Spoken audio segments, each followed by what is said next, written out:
Hello and welcome. Vitaly Giman here once again. And today I have a very special guest. Her name is Christiane Seuhs-Schoeller, and she's an organizational and personal transformation consultant.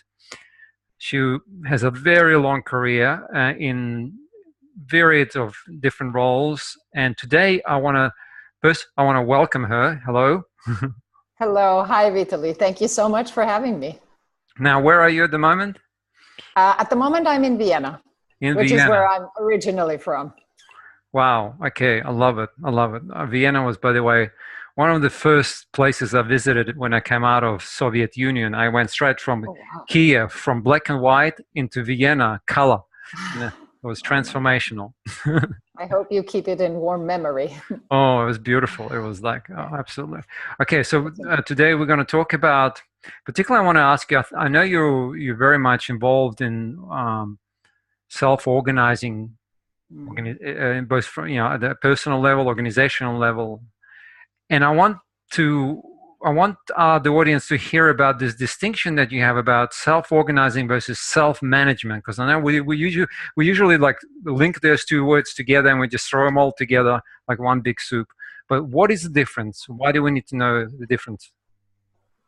Okay, so clarity is one of the basic fundamentals that we work with, and therefore also clarity in language is really important to us. So why is there a distinction and why is it important?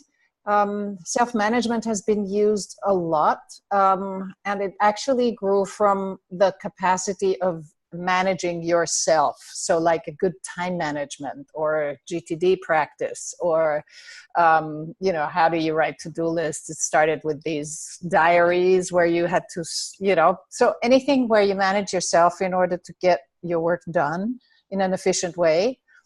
And that's where it originally came from. Self-organization is a natural principle. So nature is self-organized. And the principle by which nature evolves, so that is linked to evolution, is self-organization.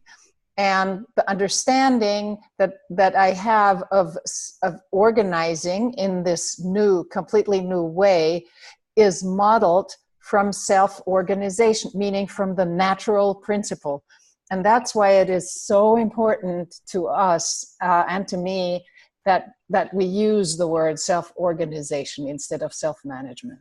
So give us an example of that in terms of actual work practice or organizational environment. How does why would someone say, hey, self-organizing versus self-management? How does that work?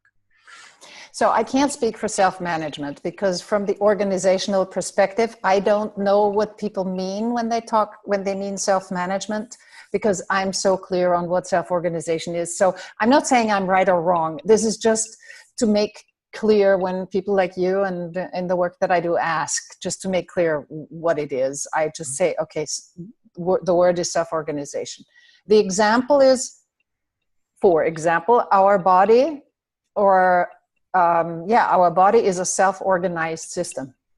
So we have this system has the capacity of functioning in many different ways. Use the organs. Every organ is an autonomous part of that body, of our body, and there is no other organ or part in the body that tells this part of how to function. And if something, if I hurt myself, if I scratch my skin, the skin will heal exactly there. It will find its process to heal exactly there where the problem is, where it hurts, right? And also in the way we grow, that is it's the natural growth comes out of the cells, how they kind of grow and further evolve. So that is how we understand self-organization functions that way, right? So there is not that, it's not a power hierarchy, but it is a natural living system that has its own parts that are autonomous yet connected to the rest of the system. But each part as such does autonomously self-organize. Beautiful. I love Does it. that make sense? Yeah, I love the analogy to the human body because you're absolutely right. I Yeah, mean, each of our organs, even each one of our cells have a DNA structure that guides and RNA structure that guides it. Yes, it's certainly interconnected, but they're pretty much autonomous beings. right. And autonomous, I can't say There's beings. something, so can I just add something else? So, there are boundaries and there are clear rules by what this all functions. So you need a boundary and clear rules to enable self-organization, right? And the same goes for an organization that wants to self-organize. Right. I love it because it's Mhm. not chaos necessarily. There Right. are No, rules, right? In fact, there is exactly. quite a lot of rules, right? Yep. Yep. It needs those. Nature has a lot of rules, and nature doesn't question the rules. Right. Only when we human beings try to interfere, then the thing starts to lose balance. Wow, we could go really deep on this. Like, for example, Yes. our autoimmune system, the reason Yes. it keeps attacking itself because we infiltrate it with all sorts of toxic elements, Yes. and so then it Yes. doesn't know Yes. what Yes. to do. So organizations, if we put a lot of toxicity in organization, maybe they start Mhm. growing cancer. Like it's like Exactly. organizational cancer, eh?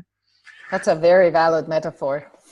Wow. Well, we could go quite deep into that. Yes. Well, for this, we'll finish here, but in the next series, I want to actually ask you a little bit more about the work you do, the two organizations that you belong to, and how that applies, the self-directed, self-organizing principles applies there. So we will see you in the next session soon. Thank you so much. I'm really looking forward to that. Thank you. Thank you.